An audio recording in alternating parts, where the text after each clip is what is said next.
Good morning. We got mics on both sides.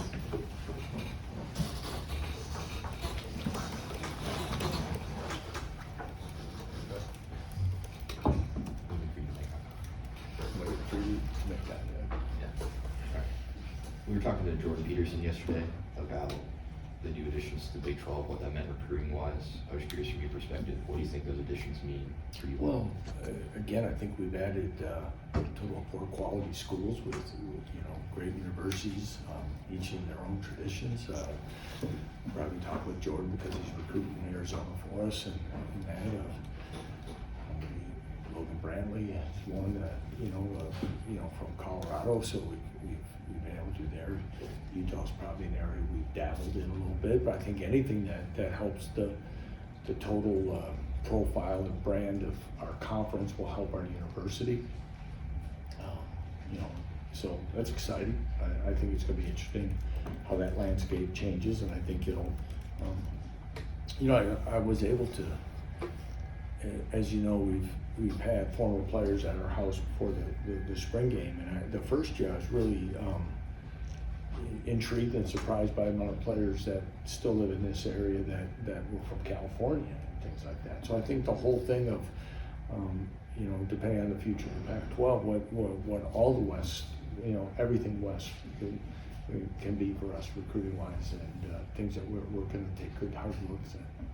Does any of this recent realignment surprise you in any way, or do you just see this as sort of how things are going?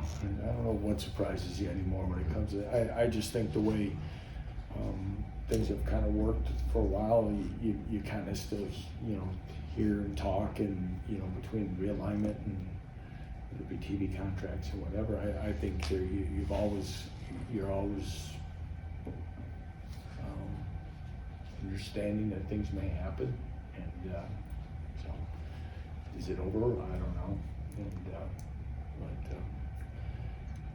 I just from our standpoint, meaning the Big 12, I think our commissioner's done an outstanding job. The president's as well, and what they've been doing and chancellors to stabilize our conference, and which wasn't the view 2 months into my job here, is that all of a sudden it was what's happening next. So I think we put ourselves on a good foundation. We didn't see Jalen at practice today. Do you have any updates? Well, he was there. He just didn't take any reps today, and he's got some back tightness right now. So we're just again working through that. He's there. He's doing some stuff, but.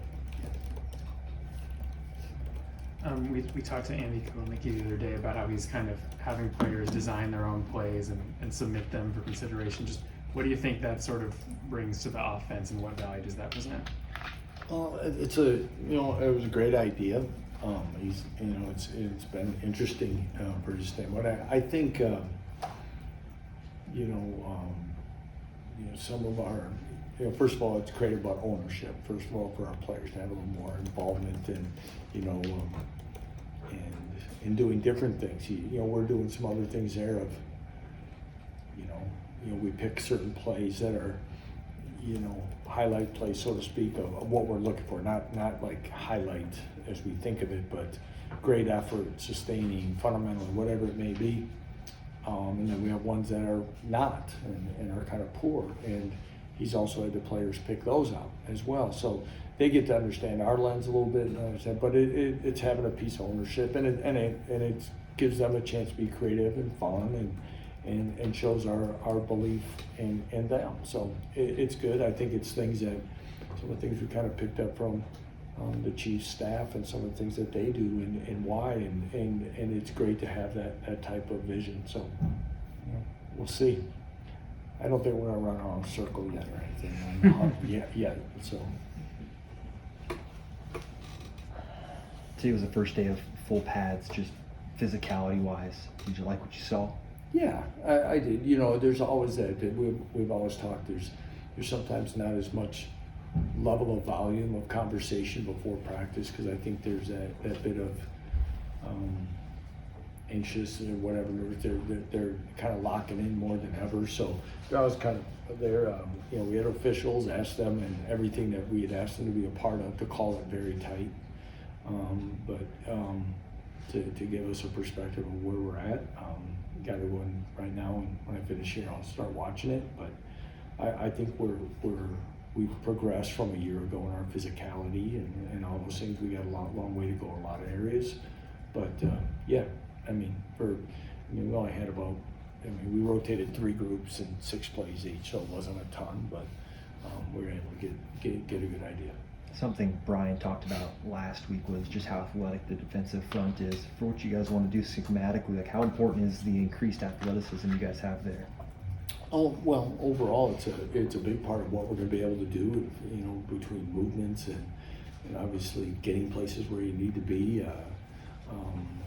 You know, but we need the combination of athleticism and physicality up front at front 7. But I do like where we're at with the new additions. We talked a lot about Devin Phillips, Austin Booker. I think has had a really good start at camp. I like where he's at. Gage Keys and others that are new that we continue. Dylan Brooks, you know, just joined us, so he you know, in the summer, so he's a little bit further behind, but again, shows all the flashes of athleticism that we need. And then you see the progression of guys that now are in year 2. So I think Ron McGee, you know, we've moved Ron out to play some end, and you know, he seems to be very comfortable out there as well. So that's going to be a highly competitive, you know, spot besides Jeremy and Hayden Hatcher. So, but at the same time, going to be competitive that not everybody's going to be able to travel and play. So it should make this an interesting camp at that position here in the next couple of weeks. Yeah, and you talked about physicality. I'm curious, someone like Armage, Reed Adams, can you talk to us about kind of his progression under your time here? His progression's been really, it's been fun to watch. I think, because when you get to know Armage, he's got big heart. You know, he's a large human being. Okay, but he, you know, there's a great teddy bear in there as well that is a, you know, kind, good-hearted man, and when you know, he's to me one of those great examples about really why you get into coaching. When you watch him with tons of ability and all that's there, and slowly starting to come together on the field and off the field, and you know, and hasn't always been easy and adapting the styles and stuff, but he's got great personality, great feet as you see him, but he's physical, and he's put himself in a really good position now to play a ton of football here in his career and be a starter this season. Lance, can you kind of talk about the progress that Jalen's made from initial time you first saw him to this offseason and just on and off the field? Jalen, he's another one that, you know, almost like Armage in that they got great personality and bounce and spirit and energy each and every day. Highly positive people, even when times around them haven't been that way. Jalen took all coaching decisions and all those things, even as we started.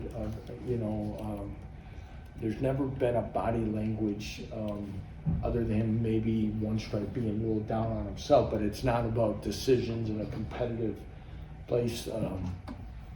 As we know, that's a position a lot of times things don't go your way, you hit the eject button pretty quickly. And he never did that, never wavered. And then as we were gathering all that early to understand how young he was when he came here, got thrown to the fire, sacked a bunch, took a lot of guys never recover from that. You know, whether it be being sacked or throwing some intercept, you know, whatever. And his personality and perseverance is really neat. And then of course I think we've documented it really well about that after the Texas game where he you know, chose to burn the red shirt and continue to help this program move forward. And to watch all those things, and now watch as he's handled success and notoriety and all the other things now in college football that come with that's challenging. And honestly, guys, we're going to have to be very, you know, watch where all that is with him, and to remember he's still a young man going to school and doing things, trying to lead a football team, and how much we put on his plate. And at the same time, give him all the opportunities to maximize everything that he can. in many different ways in his life. So that's unique, but I think, you know, when you see guys go through this, as they mature into young men and men, you know, then you got to have real conversations, and you know, how you feeling? What are you doing? Are you tired? What are, you know, what windows of time? How can we help you? And that's when you talk about everybody in this building and the roles that everyone has, whether it be our player development people, our strength staff, our nutritionists, and we're talking about sleep and rest, and then budgeting time. I mean, as I told many people, as you guys know that we're down there at Media Day, you know, people forget the young man, besides all of that, was an academic All-American. And that's pretty neat. And it gets really kind of just, it's kind of like an afterthought 90% of the time. And for him to balance all that and everything, and then kind of going through the ups and downs of, you know, the injury, I think he's a special person, not just a special player. Absolutely. And is there kind of a timeline with this back tennis thing? No, this isn't. No, we're just, you know, seeing where, you know, it's I trust the training staff. You know, he threw some yesterday, and then, you know, we're going through. It's, you know, you don't want this for any of our guys, but, you know, Luke Grimm's kind of been slowed down. This guy, you know, there's different things, and I'm sure I'm going to have a list here at 1 o'clock when we meet as a staff with some other little bumps and bruises. Got to be smart. What are we going to fight through? What can be monitored? But yeah, it's nothing to be, you know, if I'm saying it, you know, a week or so from now, then we can probably dive in deeper. Lance, John? we had the linebackers, we kind of know Barry Hill and Young and Miller. Any other guys in that group now showing? Well, yeah, Taiwan's been out with a little bit of a hamstring as well, and so, you know, JB Brown continues to get that work, and so he's shown everything we wanted and everything from the spring, and playing fast. He's being physical. Jason Gilliam gets more comfortable on the outside, and yeah, I think it's progressing. Logan Brantley is every bit of the athlete we thought he'd be, probably even more so in my day. You know, he's got a tendency to, he's slippery and he can avoid blocks, and he does something, but he's young and he's learning. So that'd be another one there in the additions. But we talked last spring a little bit about Cornell Wheeler. I still think he's playing with the most confidence he has in this program, and that's exciting to see as well. Tristan Fletcher as well is a guy that was slowed last year towards the end of the year, but you can see him making progress. Another guy that is playing at a physical level. So that group is ascending. Including you and the program, how excited are you guys to get in the new locker room and everything? Well, you know, we're hoping they, you know, again, it's disappointing at first that, you know, we weren't able to kick off the season that way, but, you know, after about a week of camp or so, and we're getting close to being able to do that, and yeah, it's going to be neat. It's going to be neat for them. I'm excited for our players. I'm appreciative to our administration for making this happen, because as we know, especially with, you know, sometimes getting everything in as we've seen, it was a pretty short timeline from the time we really press go on it. So it should be nice. Look, waiting to see. I guess I'll be anxious to see what all you think as well, and hopefully again it'll be a nice boost to our program, our recruiting, our commitment, and where this program is heading. Coach, I want to go back to the 4 new additions. You touched on the 4 specific ones. Yeah. Just curious your thoughts out as a whole on the realignment stuff. Some people think it's great, some people think it's ruining college sport. Maybe you're somewhere in the middle, maybe you don't have time to worry about it, but I just want to get your opinion. Yeah, I think it's to be determined. You know, it's funny, I've kind of seen some of that same thing that's ruined it, but everybody's been talking about it for how long? You know, it's, you know, when everybody was talking about super conferences and all this realignment, I didn't see a lot of people write articles and commentaries that it was going to ruin it. Now it's happening, and now it's ruining. So I don't know. I'm not sure where it's totally going to land as far as conferences and how many and where it plays out. yeah, that's, and I kind of look back at, you know, where it used to be and what it was and where I kind of spent most of my career. I don't know, I'm probably too far, you know, too late to the game to have a pure feeling on that, but,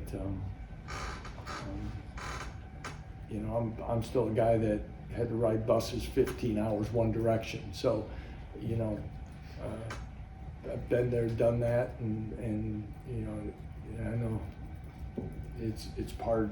Sometimes that's part of it. I don't know, good or bad, where we're at with travel, but you just hope it makes it better for everyone. I think a lot of this is allowed, you know, it's helped universities and helped athletic departments, and now, you know, or have we spread it too thin? I guess we'll find out. You mentioned Jason Gilliam with the linebackers. I don't think we talked about him much during spring ball. Can you talk to us about kind of his journey from the big injury to the Yeah, position you know, we change now? monitored him quite a bit. You know, that was quite a you know, significant injury a year ago, spring, and it felt terrible because he's such a great young man that works extremely hard, does everything we ask him to do, passionate, one of the first guys in the building. You know, he knew that the move was probably trending anyway in his career, and but you know, to see him out there on a regular basis, not having to have talks about, you know how much, you know, get him a day off here, watch a load on this. It's not, now he's just like any other guy in there for the most part. I'm sure he's still dealing with soreness and that, but to see him and finding him a role that he can help this football team is going to be neat, and it'll be a heck of a story because, like I said, it was a pretty good injury, and but he's fought back like a champ.